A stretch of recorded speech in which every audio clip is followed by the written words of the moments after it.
Hey, let's talk a little bit about blame. Hot principle number 2 is blame fixes nothing. And I've always believed that.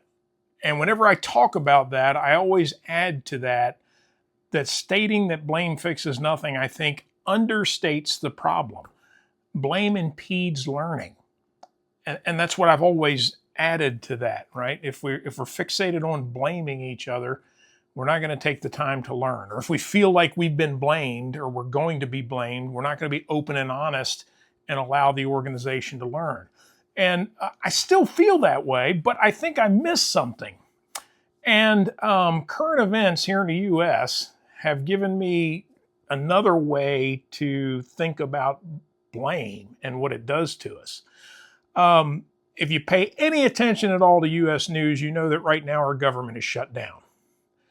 So for those of you that live outside the US and have competent governments, let me explain what that means. So our fiscal year ends on October 1st, and by law, the money that Congress allocates to keep the government funded runs out on October 1st. So October 1st, they have to have a new law in effect to fund the government for another year. And every now and then, the two sides, the two parties in Congress fail to agree on the mechanisms to fund the government, so the government runs out of money, which is where we're at right now. And that means it's a big deal. That means there's hundreds of thousands of federal employees who are sent home without pay, and there are hundreds of thousands of more federal employees who are deemed essential, things like the military, air traffic controllers, transportation security agents, federal law enforcement. They're considered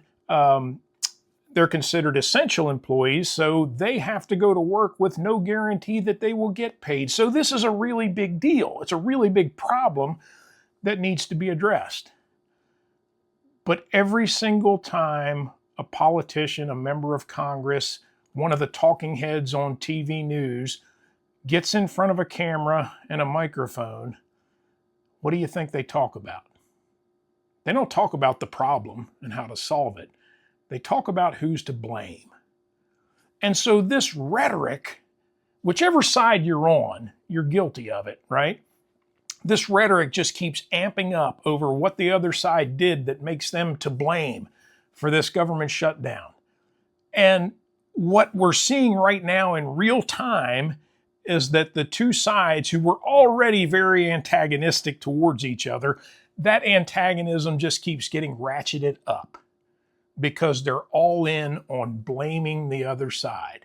So yeah, blame fixes nothing. Blame impedes learning, but blame also adds to that antagonistic environment, which is not going to result in problems being solved.